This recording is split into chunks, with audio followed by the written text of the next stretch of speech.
નમસ્કાર મિત્રો, આજે ગુજરાતની વિધાનસભાનો 27મી ફેબ્રુઆરી 2026નો દિવસ. આજે વિધાનસભાની અંદર કુલ મારા 3 તારાંકિત પ્રશ્નો હતા અને મારે બહુ દુઃખ સાથે જણાવવું પડે છે કે સરકારના મંત્રીઓ સમાજને જવાબ નથી આપતા, લોકોને જવાબ નથી આપતા, સોશિયલ મીડિયા ઉપર જવાબ નથી આપતા. પણ હવે તો અહીંયા પણ જવાબ આપવાનું એમણે બંધ કર્યું હોય એવું મને લાગે છે. કેટલી ગંભીર બાબત છે. આજે મારો 98 નંબરનો પ્રશ્ન છે, મારા મત વિસ્તારનો પ્રશ્ન છે, વિસાવદર અને જુનાગઢ જિલ્લા બંનેનો પ્રશ્ન છે. એમાં મેં એવું પૂછ્યું કે જુનાગઢ જિલ્લામાં ઉબેણ નદી આવી છે.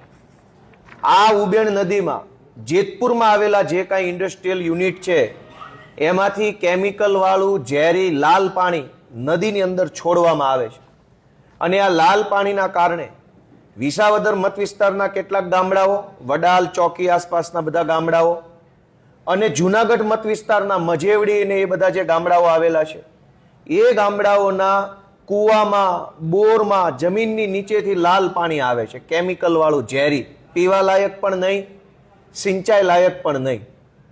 અત્યારે આજની સ્થિતિએ અમારા આમ આદમી પાર્ટીના કાર્યકર્તાઓ છેલ્લા 10 દિવસથી આ ઉબેણ નદીમાં લાલ પાણીનો જે પ્રશ્ન છે એમાં ધરણા કરી રહ્યા છે.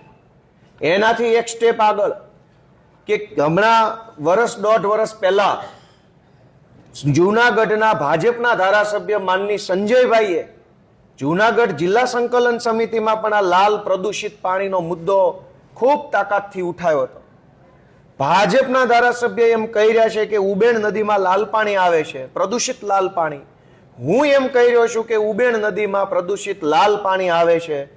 મજેવડી ગામ હોય, ચોકી ગામ હોય, વડાલ ગામ હોય, કાથરોટા ગામ હોય, ડેરવાણ હોય, ઈસાપુર હોય, અનેક ગામડા હોય એ પંથકના.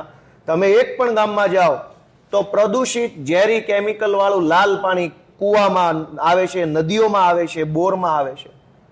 પણ સરકારને, ભાજપને મેં આજે પૂછ્યું કે ઉબેણ નદીમાં લાલ પાણી પ્રદૂષિત આવે છે તો બેશરમ થઈને વિધાનસભાની અંદર ના લખીને મને આપી. ના, ઉબેણ નદીની અંદર તો પવિત્ર ગંગાના પાણી જેવું તાજું તેલ જેવું ચોખ્ખું ચણાક પાણી આવે છે, ડોળું પાણી નહીં, કેમિકલ વાળું પાણી નથી આવતું.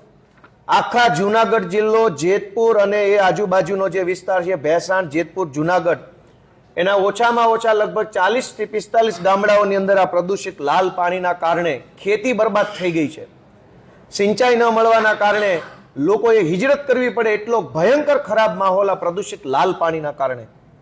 તેમ છતાંય વિધાનસભામાં સરકારે ના પાડી કે પ્રદૂષિત લાલ પાણીનો કોઈ પ્રશ્ન જ નથી. ભાજપના ધારાસભ્ય કહી રહ્યા છે, તેમ છતાંય ભાજપની સરકાર ના પાડે છે. બીજી વાત કે મેં એમ પૂછ્યું કે આ ઉબેણ નદીમાં પ્રદૂષણ વાળું લાલ પાણીની ફરિયાદ સરકારને કેટલી મળી? તો સરકાર કે કોઈ ફરિયાદ નથી મળી.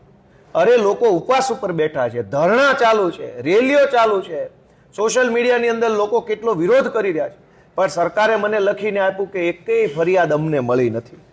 આ કેટલી બધી શરમની બાબત કહેવાય કે એક બાજુ વિધાનસભાની અંદર ભાજપની આખી સરકાર વંદે માતરમના ગાન ઉપર આખું 60 મિનિટની ચર્ચા લઈ આવ્યા. વંદે માતરમ જે આપણું રાષ્ટ્રગાન છે એ રાષ્ટ્રગાનની અંદર મલયજ શીતલામ શબ્દ છે.